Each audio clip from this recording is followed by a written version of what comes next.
topping off for today's video. Ipapakita ko ninyo ang picture sa akong bika.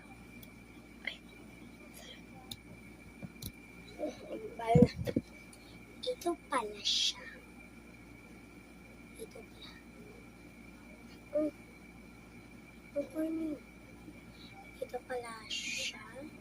Kung ang Faye 10 years old and her favorite color is purple.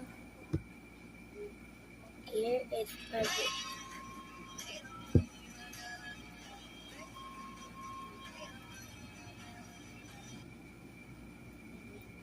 So, and